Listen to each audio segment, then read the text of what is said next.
hora de transformar o seu modo de pensar, de destravar o seu potencial e encarar o mundo de frente. Prepare-se para o novo. Está no ar. Viva a vida pela renovação da mente. A força e a sabedoria do Evangelho aplicados ao seu dia a dia. Não perca. Toda quarta, às 17 horas, na Web Rádio Ramá, a rádio que vive com você. Meu prezado, minha prezada, uma boa tarde. Deus te abençoe nesta quarta-feira que o Senhor nos concede este fim de tarde maravilhoso, segundo a graça de Deus. Eu sou o pastor Alexandre Faria, pastor da Igreja Batista Central do Fonseca, em Niterói, e para mim é um grande prazer, uma grande alegria desfrutar da sua atenção, da sua companhia neste programa Viva a Vida.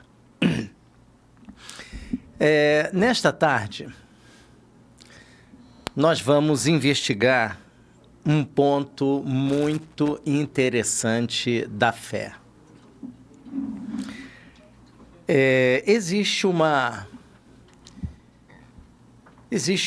dúvida no coração de toda pessoa que crê em Jesus sobre a questão do sofrimento. Existem 3 livros, basicamente, no Antigo Testamento, que são livros que me chamam a atenção, porque falam de dor e de sofrimento de uma forma muito singular, muito especial. O primeiro deles é o livro de Ruth, que trata da morte de Elimeleque, Malom e Quilion, ou melhor, da tentativa de Noemi e Elimeleque, juntamente com Malom e Quilion, seus filhos, de saírem da terra de Belém e irem para a terra de Moabe. Porque em Belém havia escassez, havia crise, então eles fazem o êxodo para tentar estar num lugar onde fosse possível trabalhar e obter o seu sustento.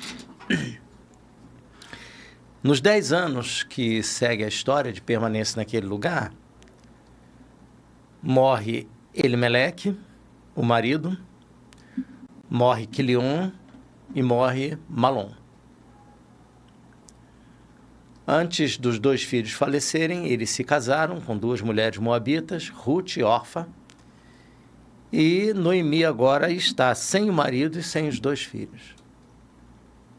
E ela então decide voltar para a sua terra, na companhia de Ruth, porém Orfa decide ficar na terra de Moabe. Então, é uma história de uma família que tenta a vida, que tenta vencer os obstáculos, as crises da vida, como uma família que sai do Nordeste, vai para o Centro-Oeste, para a região do agronegócio, tentar a vida, ou vai para São Paulo, ou vem para o Rio de Janeiro. Então, isso pode acontecer com qualquer ser humano. Ou sai daqui do Brasil para ir para a Europa, ou para os Estados Unidos, ou Canadá, países mais desenvolvidos, para tentar a vida, para ter o seu sustento. O segundo livro que trata desse assunto e é de uma forma assim também muito intensa é o livro de Abacuque, que é um profeta do final do 7º século a.C., ali por volta de 605 a.C., finalzinho do 7º século. E esse profeta vai investigar a questão da injustiça sofrida pelo povo de Deus em relação ao império recém-surgido, o Império Babilônico. Então, o livro de Abacuque é um livro de um desafio muito grande, com uma série de questionamentos sobre a injustiça, a ponto do próprio Abacuque iniciar o livro dizendo: até quando clamarei eu e tu não escutarás? O outro livro que é assim mais conhecido de todos nós, que é o livro de Jó, que trata também da questão do sofrimento de um homem justo, piedoso, que vivia na presença de Deus, que fazia sacrifício, acordava cedo para fazer sacrifício se porventura os seus filhos tivessem pecado. Então, era um homem que tinha tanto temor de Deus que fazia sacrifício sem saber se os seus filhos tinham realmente pecado. O próprio Deus admite que na terra de Ur dos caldeus não havia homem reto e justo à semelhança de Jó. No entanto, no primeiro e no segundo capítulo de Jó, trava-se ali um desafio entre Satanás e Deus. E Satanás apresenta suas duas teses em relação ao ser humano. A primeira tese é de que o homem só é fiel se ele tiver dinheiro. Tira o emprego, tira o trabalho, tira a renda e veja se ele não blasfema de ti na tua face. Segunda tese de Satanás é que o homem só é fiel se ele tiver saúde. Retire a saúde dele e ele imediatamente vai blasfemar de ti na tua face. Joga ele dentro do hospital. Joga ele dentro do INCA para ver se ele não vai blasfemar de ti na tua face. Então, o livro mostra o sofrimento de alguém que perde tudo, perde o seu patrimônio, perde seus filhos, ficam só ele e a esposa. E a esposa, no momento de muito desespero, de muita dor, de muita perplexidade por tudo que estava acontecendo, ela diz a ele, olha, renega o seu Deus e morre. Então, você veja que nesses 3 livros, nós temos, assim, 3 olhares diferentes, de perspectivas diferentes em relação ao sofrimento, à dor, à crise, à angústia, mas, ao mesmo tempo, nós temos ali 3 grandes discussões sobre a questão do sofrimento e da dor. Nós não iremos analisar nenhum desses 3 livros, não daria tempo nessa ocasião, teria que ser uma sequência. Mas eu vou pedir a você que abra a sua Bíblia em Mateus capítulo 7, do verso 24 ao verso 27. Mateus capítulo 7, de 24 a 27. Jesus está terminando o Sermão da Montanha na versão de Mateus, que ocupou os capítulos 5, 6 e 7 de Mateus, e podemos dizer que é o maior sermão já pregado sobre a face da terra. Ao terminar esse sermão, no capítulo 7, 24 a 27, Jesus vai falar sobre a diferença dos acontecimentos na vida do justo, ou seja, na vida daquele ou daquela que crê em Jesus, e Jesus vai falar sobre a diferença daquele ou daquela que não crê nele. Qual a diferença? E mais, quais são as consequências dessas diferenças? Então, eu convido a você a abrir a palavra em Mateus 7, de 24 a 27. Vamos examinar essa passagem e eu creio que você vai se surpreender com aquilo que Jesus vai nos apresentar, assim como eu me surpreendi quando comecei a ler essa passagem. Todo aquele, pois, que ouve estas minhas palavras e as pratica, será comparado a um homem que construiu a sua casa sobre a rocha. Então, você vai observar nesse texto que são 2 situações. Uma situação de alguém que apenas ouviu. Vamos colocar assim, ouviu com os ouvidos, mas não acolheu essa palavra no coração. E uma segunda situação de alguém que ouviu com os ouvidos, mas acolheu esta palavra no coração. Então, Vamos observar nas duas situações que os dois homens ouviram a palavra. No primeiro caso e no segundo caso, eles ouviram a palavra. No primeiro caso, praticou a palavra, acolheu no coração, colocou em prática. No segundo caso, não acolheu a palavra, ouviu apenas no ouvido, mas não permitiu que essa palavra descesse para o coração. É aquilo que eu chamo de milagre do meio metro. Eu não sei se você conhece o milagre do meio metro. O milagre do meio metro é você permitir que essa verdade, essa palavra, que entrou pelos ouvidos ou entrou pelos olhos numa leitura, ela desça da mente para o coração. Então, eu chamo isso de milagre do meio metro. Se essa palavra entrar na mente, mas ela não descer ao coração, ela não terá valor e não a palavra em si não terá valor. Não terá valor o fato de ter ouvido.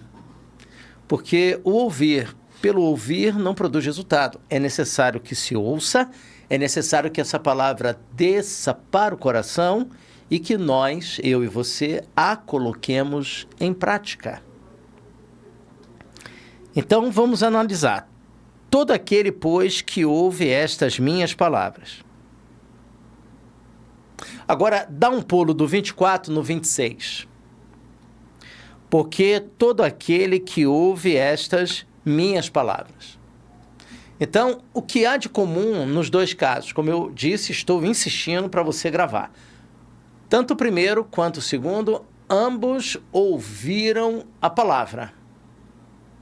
Ambos ouviram a palavra. Aí no verso 24 diz, e as pratica. No verso 26, e não as pratica. Então, no primeiro caso, a semelhança entre eles é de que ambos ouviram a palavra, e a dessemelhança, a diferença entre eles é que o primeiro coloca em prática, o segundo não coloca em prática. Para exemplificar isso, Jesus, ele falou essa verdade, mas era necessário fornecer uma imagem. E aí ele conta a parábola.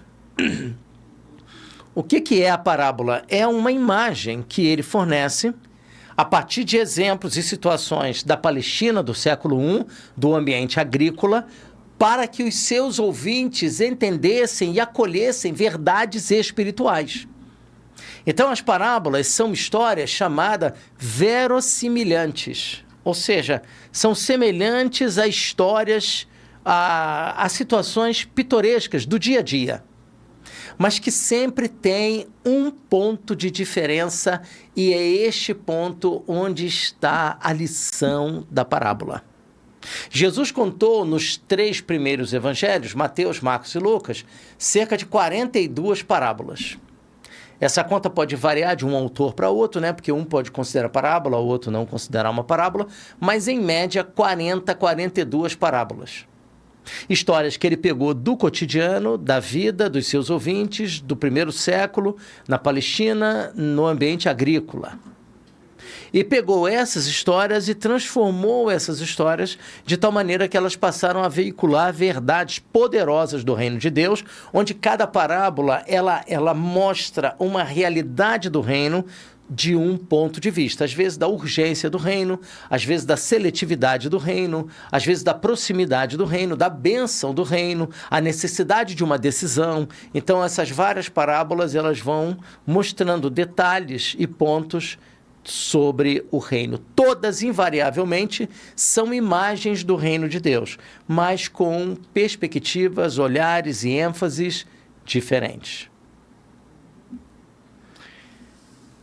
O homem que ouve as palavras e as pratica será comparado a... Aí ele fornece a imagem. Os seus ouvintes, naquele momento, e nós hoje, por consequência, nós conseguimos visualizar o que ele está falando. Ele nos dá uma imagem. Será comparado a um homem prudente que construiu a sua casa sobre a rocha. Caiu a chuva, transbordaram os rios, sopraram os ventos e bateram com força sobre aquela casa e ela não desabou, porque tinha sido construída sobre a rocha. Nós vamos observar que quando ele fala sobre aquele que construiu a casa sobre a areia, ele está dando uma outra imagem. E ao mostrar a casa sobre a areia, ele mostra as duas diferenças. A rocha aqui não é necessariamente Jesus Cristo. Eu não estou dizendo que ele não é a rocha, ele é a rocha dos séculos. O que eu estou dizendo é que me dá a entender que a rocha aqui são os ensinos que ele apresentou no Sermão do Monte, no capítulo 5, 6 e 7. Então, quando ele fala edifica a casa sobre a rocha, edifica a sua vida sobre os ensinos que ele acabou de apresentar.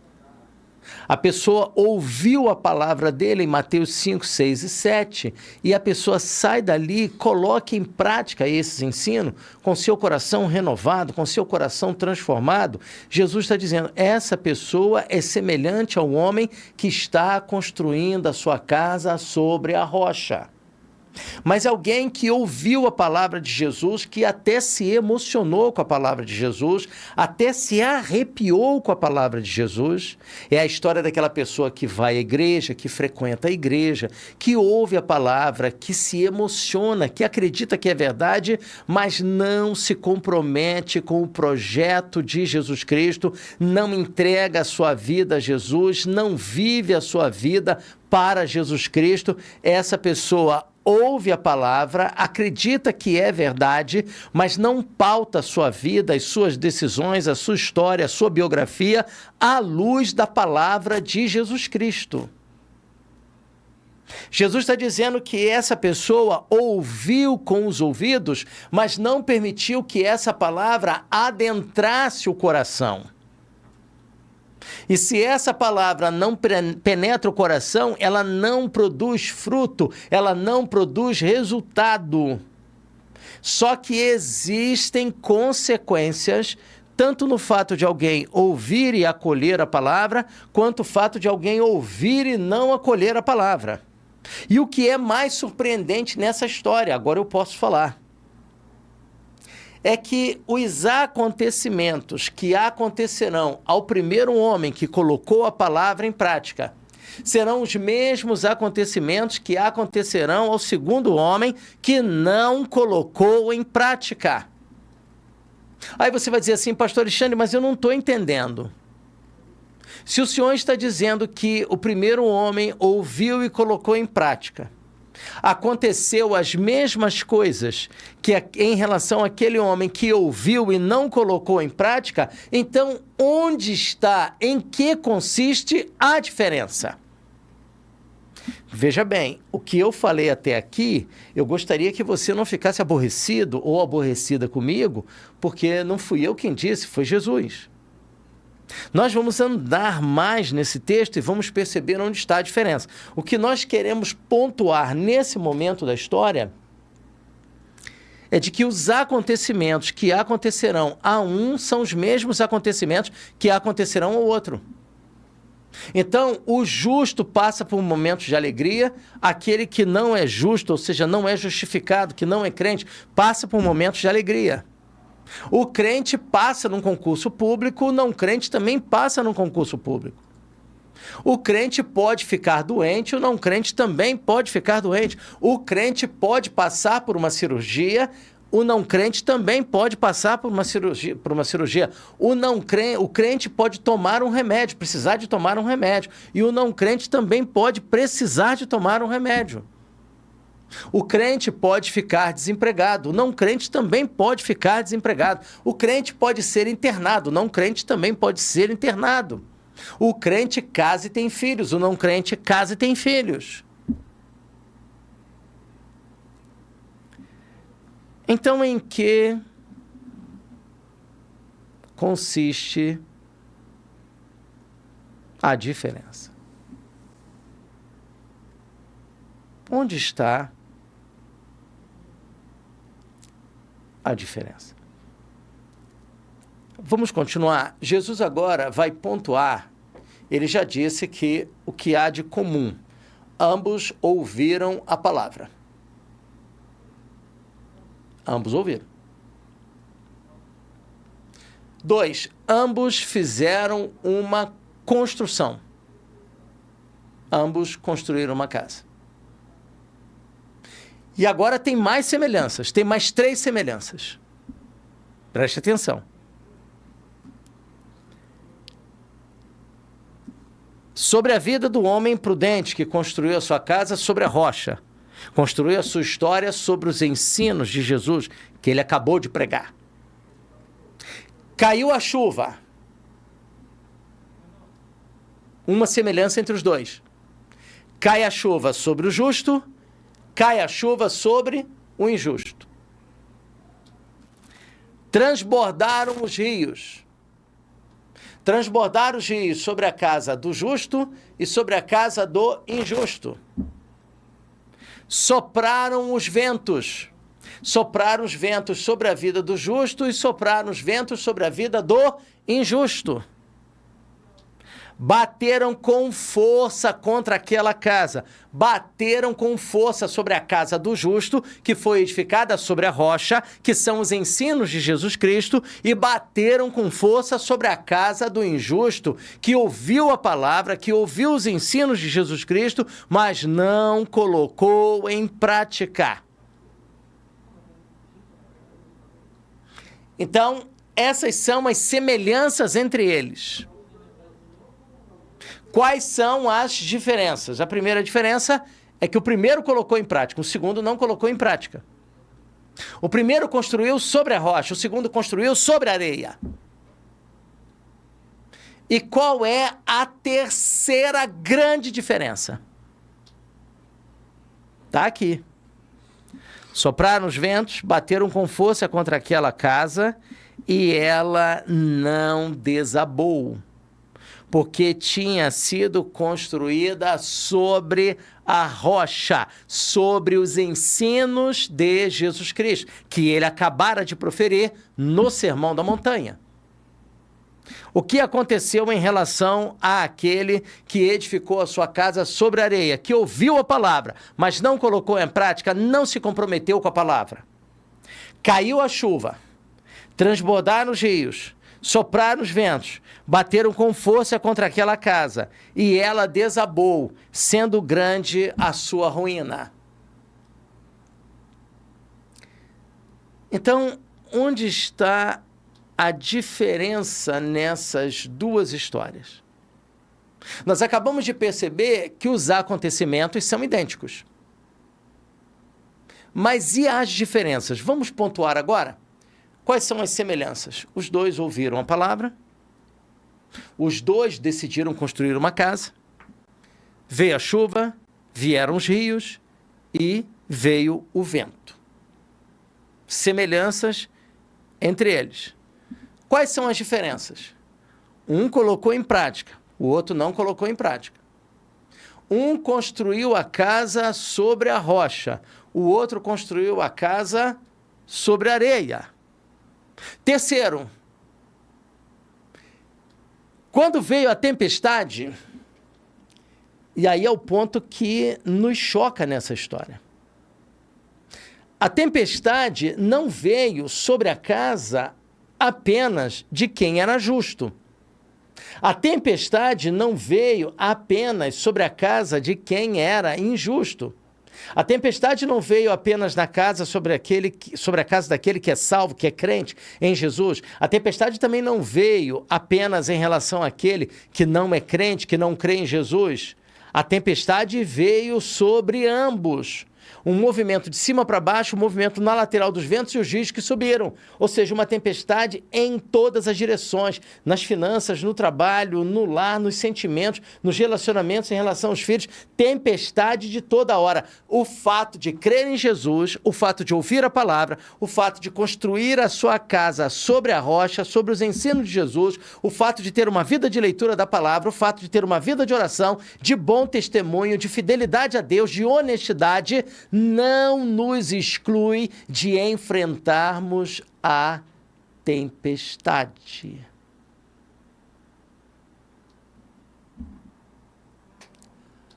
A nossa ética, a nossa bondade, a nossa verdade, a nossa integridade, a nossa santidade não funciona como um guarda-chuva contra as tempestades da vida. O fato de uma pessoa agir com honestidade, o fato de uma pessoa dar bom testemunho do evangelho, o fato dessa pessoa ser solidária, ser generosa, o fato dessa pessoa ser dizimista, de ajudar a igreja, sustentar o trabalho da igreja, orar pela vida do pastor, isso não nos isenta da tempestade. A diferença entre esses dois homens não está no fato de não enfrentarem a tempestade. O primeiro, ele colocou as palavras de Jesus em prática, ele agiu com fidelidade, ele foi fiel até a morte e ele passou a estar isento da tempestade, da inundação, do deserto. Não. Abacuque, como nós falamos aqui no início, não ficou isento do sofrimento. Noemi e Ruth não ficaram isentas do sofrimento, e Orfa não ficou isenta do sofrimento. Jó e a sua esposa não ficaram isentos do sofrimento, mesmo a Bíblia dizendo que Jó era o homem mais íntegro na terra onde ele vivia. Ele não ficou isento, não havia um guarda-chuva contra as tempestades da vida. Então, é muito comum uma pessoa que crê em Jesus como Senhor e Salvador, essa pessoa, quando passa por um momento de tempestade, o diabo tenta colocar no coração dessa pessoa um sentimento de culpa, de que se há uma dificuldade financeira, se há um problema no lar e tal, é porque existe alguma culpa e Deus está cobrando uma culpa misteriosa que ele, Deus, não tem coragem de dizer a nós qual é o problema para a gente poder se arrepender e pedir perdão. E a gente vai sofrendo por uma culpa misteriosa, por um pecado supostamente não confessado, que a gente não sabe nem qual é, e que Deus insistentemente nos pune, sem dizer a nós o que nós fizemos de errado para receber a disciplina. Eu quero dizer para você, em nome de Jesus, liberte-se desse pensamento. O sofrimento pode ser consequência do pecado? Sim, o sofrimento pode ser consequência do pecado. Olhe para a vida de Davi. O Senhor disse, a espada nunca mais vai ser apartada da sua casa. Então, Davi cometeu uma série de atropelos e sofreu as consequências drásticas disso. Mas nem todo sofrimento é objetivamente consequência de pecado. A morte de Elimeleque, a morte de Malom, a morte de Quilion, lá no livro de Ruth, não mostra nenhum pecado na vida de Orfa, na vida de seu marido, na vida de seus filhos, que acarretasse essa situação. Quando nós olhamos a vida de Jó, eu insistentemente repito, o próprio Deus disse que ele era um homem íntegro e justo na terra de Ur dos Caldeus, então como que pode dizer que ele era alguém que tinha algum pecado escondido? Abacuque faz todo o seu livro ao longo de 3 capítulos e não há nenhuma cobrança ali de algum pecado escondido. Havia as injustiças que o povo havia cometido, enfim, aquele era um juízo de Deus sobre a vida do povo de Judá. Mas não essa história de um pecado misterioso que nós não sabemos qual é e que nós vamos sendo disciplinados um dia, uma semana, um mês, um ano, 2, 3, 5, sem que a gente tenha a chance de pedir perdão pelo que nós erramos. O que Jesus está mostrando nessa passagem é que chove sobre o justo, sobre o injusto, inunda sobre o justo e o injusto, bate o vento, bate com força sobre a casa do justo e a casa do injusto. O problema não é ficarmos protegidos do vento, da chuva, dos rios, da tempestade. A questão é sobre o que foi construída a casa.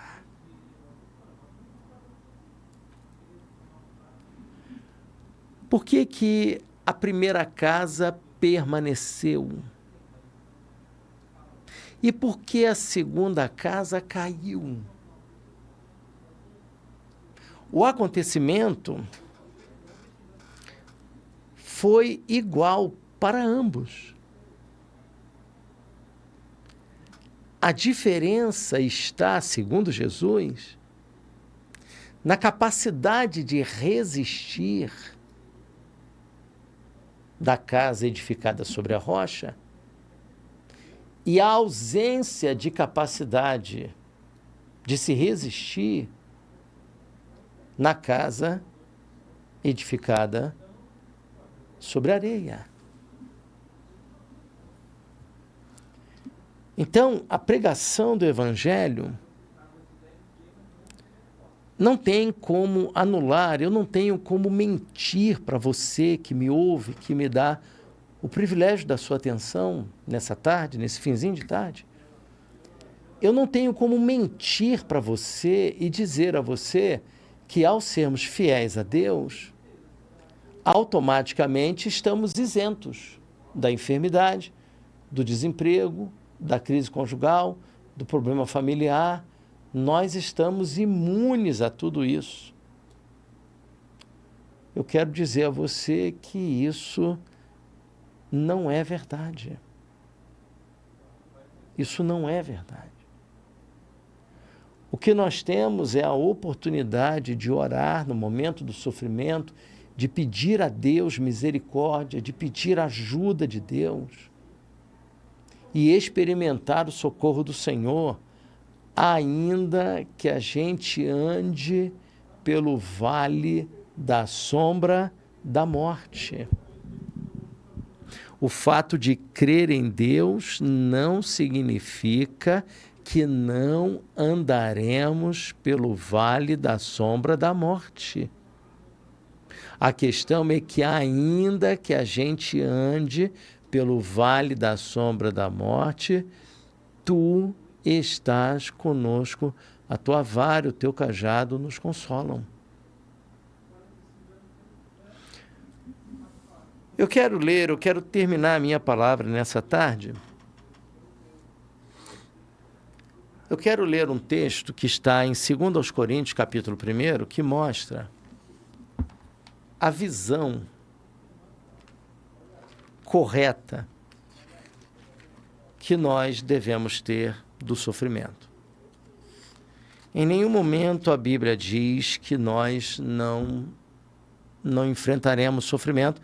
Muito pelo contrário, Jesus disse: no mundo tereis aflições, no mundo vocês passarão por aflições, uns mais, outros menos, mas nós passaremos por aflição. Observe uma visão correta e positiva do sofrimento, não do sofrimento em si, porque ninguém vai dizer obrigado por ficar doente, ninguém vai dizer obrigado, Deus, pela bênção de ter sido atropelado. Isso não existe. O que eu estou dizendo é que, para os momentos de sofrimento que todos nós enfrentamos, nós podemos ter um olhar sobre essa situação, que seja um olhar cativo da palavra de Deus. Olhar para a situação não a partir do nosso conhecimento, da nossa experiência, da nossa educação, da nossa história, mas olharmos para o momento que estamos vivendo à luz das Escrituras Sagradas. Observe o que o apóstolo Paulo vai dizer em 2 Coríntios, capítulo 1, versos de número 3 e 4. Segunda carta de Paulo aos Coríntios, capítulo 1, versos 3 e 4. Bendito seja o Deus e Pai de nosso Senhor Jesus Cristo, o Pai das misericórdias e Deus de toda consolação. Observe agora o verso 4. É Ele que nos consola em toda a nossa tribulação. Então, nenhum homem se dedicou ao Evangelho, talvez da mesma forma como Paulo se dedicou, e nenhum homem fez tanto pelo Evangelho depois de Jesus Cristo como o apóstolo Paulo fez. Onde o Evangelho for pregado, o nome de Jesus será anunciado como o nome sobre todo nome, mas o nome do apóstolo Paulo também será pregado como o maior intérprete da religião cristã, da experiência salvífica. Ele diz, é Ele, o Pai, que nos consola em toda a nossa tribulação, para que, pela consolação que nós mesmos recebemos de Deus, possamos consolar os que estiverem em qualquer espécie de tribulação. Então, olha que coisa interessante, ele admite a tribulação sobre si mesmo e sobre os outros. Mas ele tem um olhar positivo sobre essa tribulação. Ele não olha para essa tribulação a partir daquilo que ele pensa, mas ele olha para essa tribulação à luz do reino de Deus. Ele diz, olha, mesmo que haja tribulação, Deus continua sendo bendito. Deus continua sendo aquele que nos consola em toda a nossa tribulação.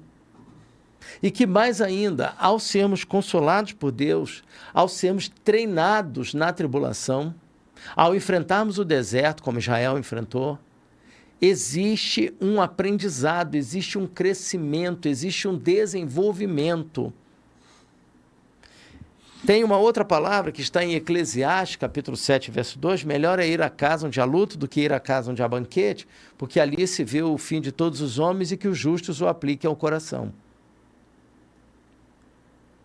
Mas espera aí, pastor Alexandre, é muito melhor ir a uma festa, é muito melhor ir a um aniversário de 15 anos, uma boda de prata, de ouro, de diamante. É muito melhor estar numa festa de formatura do que num velório. À luz do pensamento do escritor de Eclesiastes, não. Porque nesses momentos de prazer, e esse prazer é lícito, a Bíblia não tem problema com o prazer. O problema é o prazer pecaminoso, o prazer que transgride a orientação de Deus. Agora, você ter prazer em almoçar com a sua família, você ter prazer em ver os seus filhos crescerem, você ter prazer em estar na companhia dos seus netos, esse prazer é divino, é de Deus. Eclesiastes não tem nenhum problema com esse prazer. O problema é o prazer pecaminoso, é o prazer da corrupção, é o prazer do roubo, é o prazer da mentira, é o prazer da vingança. Mas, ao mesmo tempo, o escritor sagrado vai dizer, olha, melhor é ir à casa onde há luto. Por quê? Existem coisas que nós só aprenderemos na casa onde há luto, no momento de sofrimento. Nós não aprenderemos no momento de aniversário, no momento de prazer. É inevitável. O mesmo Jó que começa o capítulo 1 e o capítulo 2 não é o mesmo Jó que termina lá no 42. O mesmo Abacuque que começa o capítulo 1 não é o mesmo que termina no capítulo 3, lá no final, se eu não me engano, lá pelo verso 18. Não é o mesmo. Houve uma transformação, houve uma mudança. O sofrimento tem essa capacidade de nos fazer amadurecer, de nos treinar, de criar em nós uma capacidade de enxergar a vida de maneira mais profunda, de ter uma elasticidade no nosso olhar e não termos uma visão tão simplista como aquele que não tem experiência. Então, o problema não é não sofrer, é inevitável que nós não iremos sofrer. É inevitável. Jesus sofreu. A questão é qual a nossa postura frente ao sofrimento. Qual a nossa perspectiva, como que nós entendemos aquele momento. Entendemos aquele momento como um momento de crescimento, como um momento de desenvolvimento, como um momento que está debaixo de uma soberania divina. Ou entendemos aquele momento pura e simplesmente como uma ação humana. Então, a questão que eu quero frisar a você nesta noite, neste final de tarde, início de noite, é primeiro ouvir a palavra e colocar em prática. É semelhante a um homem construir a casa sobre a rocha. Mas eu não tenho como prometer a você que não haverá vento, chuva nem tempestade. Porque haverá. A questão é qual a nossa postura frente a isso. Nós temos dois caminhos. Nós temos o caminho da maturidade, de aprendermos com o sofrimento, ou nós temos o caminho da amargura, do ressentimento, da mágoa, e de querermos travar uma luta contra carne e sangue, contra pessoas, e achar que, em última instância, pessoas são responsáveis pelo que aconteceu. Não, pessoas participam, podem fazer o mal contra nós, infelizmente o fazem, mas, em última instância, eu preciso perceber que, em última instância, Deus está dirigindo a história e Ele é soberano. Isso não é um anestésico contra a dor, nem funciona como par de muletas. Mas é um chamado à maturidade, a crescer, a aprender, a se desenvolver, a ter maior elasticidade no olhar e maior profundidade sobre a vida. Com isso, só me resta dizer a você: viva a vida. Nós vamos orar neste momento. E eu quero pedir a Deus que te abençoe, que te dê um restante de fevereiro na presença dEle, e que te dê um ano, nos mais de 10 meses e alguns dias que temos pela frente, que o Senhor te dê muita paz, muitas oportunidades, que você cresça, que você se desenvolva, não só na sua vida na igreja, como na vida familiar, no seu trabalho, na sua carreira, nos seus estudos. Que o Senhor te abençoe, te conceda graça, paz, alegria e tudo isso em abundância. Senhor, em nome de Jesus, nós te agradecemos por esse dia que o Senhor nos dá, por essa quarta-feira. Te agradecemos, ó Deus, por todos os nossos amados e queridos ouvintes que nos dão o privilégio da sua atenção, espalhados pelo Brasil e pelo mundo, que acompanham a Rádio Web Ramá, que acompanham o programa Viva a Vida. E é com muita gratidão, ó Deus, que eu agradeço ao Senhor por essas vidas preciosas que nos ouvem. Ao mesmo tempo, ó Deus, eu quero te pedir que o Senhor toque em cada coração que nos ouve. Em cada coração, ó Deus, onde esta mensagem alcançar. Que essa pessoa tenha um olhar sobre o sofrimento, sobre a tribulação, a semelhança do olhar que o apóstolo Paulo teve em 2 Coríntios capítulo 1, versos 3 e 4, vendo aquele momento como um momento de crescimento, de aprendizado, onde aquilo que eu recebo do Senhor eu posso compartilhar com outras pessoas. Conceda ao teu povo, ó Deus, maturidade, desenvolvimento, que possamos, ó Deus, aprender a lidar com as tribulações da vida, sabendo que maior é aquele que está em nós do que aquele que está no mundo. Que o Senhor a todos abençoe, em nome de Jesus. Amém.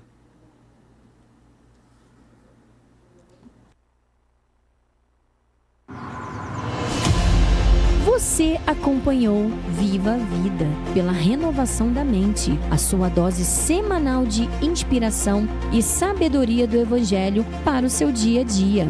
Leve essa força para a sua semana. Lembre-se, uma mente renovada constrói uma vida transformada. Nosso encontro está marcado toda quarta-feira, às 17 horas. E siga a gente nas redes sociais e compartilhe essa mensagem. Continue ligado na Web Rádio Ramá, a rádio que vive com você.